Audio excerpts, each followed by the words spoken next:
Guys I'm back with a new video. Hope you ಎಲ್ಲ doing great. ನನ್ನ ಇವತ್ತಿನ profit 5000 ಆಗಿರುತ್ತೆ. ನಾನು ಇವತ್ತು ಬ್ಯಾಂಕ್ ನಿಫ್ಟಿಯಲ್ಲಿ ಟ್ರೇಡ್ ಮಾಡಿರ್ತೀನಿ. ಏಕೆ ಅಂತ ಹೇಳಿದ್ರೆ ಇವತ್ತು ಟ್ಯೂಸ್ಡೇ ಆಗಿರೋದ್ರಿಂದ, ಫಿನ್ ನಿಫ್ಟಿ ಟ್ಯೂಸ್ಡೇ ಆಗಿರೋದ್ರಿಂದ ಫಿನ್ ನಿಫ್ಟಿ ಎಕ್ಸ್ಪೈರಿ ಇರುತ್ತೆ. ಅದರಿಂದ ನಾನು ಫಿನ್ ನಿಫ್ಟಿಯಲ್ಲಿ ಟ್ರೇಡ್ ಮಾಡಿರ್ತೀನಿ.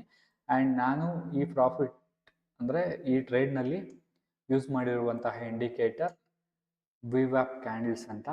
ಸೊ ಬೇರೆ ಪ್ಲಾಟ್ಫಾರ್ಮ್ ಅಂದರೆ ಝರೋದಾ, ಅಪ್ಸ್ಟಾಕ್ ಮತ್ತು ಗ್ರೋ ಅಲ್ಲಿ ನೋಡೋದಾದರೆ ಈ ಥರ ಇಂಡಿಕೇಟರ್ ನಮಗೆ ಸಿಗೋದಿಲ್ಲ. ಸೊ ನಾರ್ಮಲ್ ವಿವ್ಯಾಪ್ ಇಂಡಿಕೇಟರ್ ನಾವು ಅಲ್ಲಿ ಯೂಸ್ ಮಾಡಬೇಕಾಗುತ್ತೆ. ಆ್ಯಂಡ್ ಇಲ್ಲಿ ಕ್ಯಾಂಡಲ್ ಸ್ಟಿಕ್ಸ್ ನೋಡೋದಾದರೆ ಇಲ್ಲಿ ಪ್ರೈಸ್ ಸೇಮ್ ಇರುತ್ತೆ, ಬಟ್ ಕ್ಯಾಂಡಲ್ ಸ್ಟಿಕ್ಸ್ ತುಂಬಾ ಡಿಫ್ರೆನ್ಸ್ ಇರುತ್ತೆ. ಒನ್ಸ್ ಕಂಪೇರ್ ಮಾಡಿ ನೀವು ಸಹ ನೋಡ್ರಿ ಹೇಗೆ ಕಾಣುತ್ತೆ ಅಂತ. ಸೊ ಆ್ಯಂಡ್ ಈ ಇಂಡಿಕೇಟರ್ ಬಗ್ಗೆ ಹೇಳೋದಾದರೆ, ಸೊ ಇಲ್ಲಿ ಏನು ಗ್ರೀನ್ ಕಾಣಿಸ್ತಾ ಇದೆ, ಓವರ್ ಆಲ್ ಡೇ ಗ್ರೀನ್ ಅಂದರೆ ಇವತ್ತಿನ ಮಾರ್ಕೆಟ್ ಅಪ್ ಟ್ರೆಂಡಲ್ಲಿರುತ್ತೆ. ಆ್ಯಂಡ್ ಸೇಮ್ ಇಲ್ಲಿ ಏನು ರೆಡ್ ಕಾಣಿಸ್ತಾ ಇದೆ, ಇದು ನೆಗೆಟಿವ್ ಟ್ರೆಂಡ್ ಅಂತ.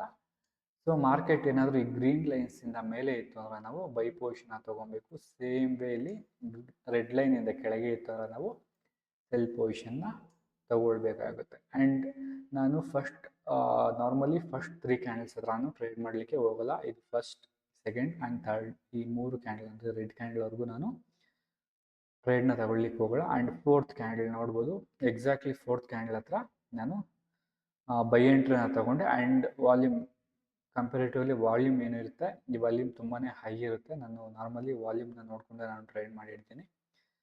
ಸೊ ನಾನಿಲ್ಲಿ ಬೈ ಪೊಸಿಷನ್ನ ಇಲ್ಲಿ ತಗೊಂಡು ಇಲ್ಲಿ ಎಕ್ಸಾಕ್ಟ್ಲಿ ಸಮ್ವೇರ್ ಇಯರ್ ನಾನಿಲ್ಲಿ ಎಕ್ಸಿಟ್ ಮಾಡ್ತೀನಿ. 5000 ಪ್ರಾಫಿಟ್ ಆಗಿರುತ್ತೆ. ಸೊ ಹೋಪ್ ಈ ಇಂಡಿಕೇಟರ್ ಬಗ್ಗೆ ನಿಮಗೆ ಅರ್ಥ ಆಯಿತು ಅಂತ ತಿಳ್ಕೊಳ್ತೀನಿ. ಇನ್ನಷ್ಟು ವಿಡಿಯೋಗಳಿಗಾಗಿ ಸಬ್ಸ್ಕ್ರೈಬ್ ಮಾಡೋದನ್ನ ಮರಿಬೇಡಿ. Thank you very much guys.